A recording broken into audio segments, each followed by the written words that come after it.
নিশা উত্তৰ লামডিং লংকা ৰোডত উত্তপ্ত পৰিস্থিতি ৰয়েল ব্লু নামৰ এখন অবৈধ সুৰৰ বিপণী কেন্দ্ৰ কৰি সৃষ্টি হয় এই উত্তেজনাময় পৰিৱেশৰ অবৈধ সুৰৰ বিপণীখনত ড্ৰাগছ বিক্ৰী কৰা গুৰুতৰ অভিযোগ উত্থাপিত কৰিছে একাংশ ৰাইজে মদৰ দোকানত আমাৰ ল'ৰা আৰু এটা ল'ৰা আহিছে পিছত সিহঁতে বিহাৰ খাই আছে পিছত সিহঁতক কৈছে তহঁতে বিহাৰ কিয় খাই আছ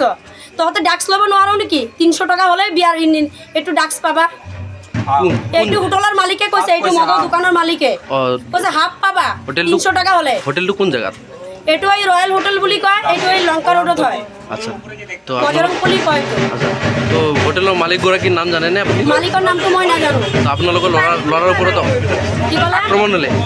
আপোনালোকৰ ল'ৰাৰ ওপৰত আক্ৰমণ হৈছে আমাৰ ল'ৰাৰ ওপৰত আক্ৰমণ হৈছে এইটো ভৰিত বিয়া অবৈধ সুৰৰ বিপণীখনৰ স্বত্বাধিকাৰীয়ে দুজন যুৱকক বান্ধি মাৰপিট কৰাৰ লগতে যুৱকসকলক সুৰৰ বিপৰীতে ড্ৰাগছ সেৱনৰ বাবে উৎসাহিত কৰাৰো অভিযোগ উত্থাপিত কৰিছে ৰাইজে 300-400 টকাৰ বিনিময়ত কম বয়সৰ যুৱকসকলক ড্ৰাগছৰ গৰাহলৈ ঠেলি দিয়াৰ অভিযোগ উত্থাপন হৈছে ৰয়েল ব্লু নামৰ প্ৰতিষ্ঠানখনৰ স্বত্বাধিকাৰীৰ ওপৰত ভুক্তভোগী সুজিত চৰকাৰ আৰু ৰাহুল নামৰ এজন যুৱকৰ পৰিয়ালবৰ্গই ব্যৱসায়িক প্ৰতিষ্ঠানখনত উপস্থিত হৈ যুৱকজনৰ উদ্ধাৰ কৰাৰ লগতে আৰক্ষীয় ঘটনাস্থলীত উপস্থিত হৈ তদন্ত আৰম্ভ কৰিছে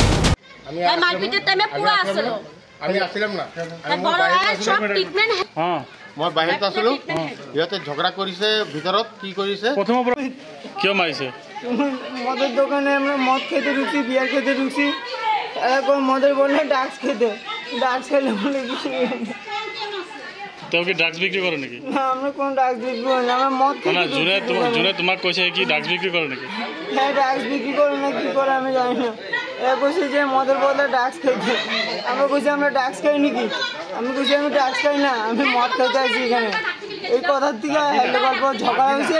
এই ঝগড়ার থেকে পায়ের ভিতরে মানুষের বাঁশ দিয়ে তোমাৰ নামটো কোৱা তোমাৰ নামটো সি এতিয়া ক'ত আছে আমার নাম সুজিত সরকার সি এতিয়া ক'ত আছে এই যে সমীরে জানে ওই পিছত ছমিটা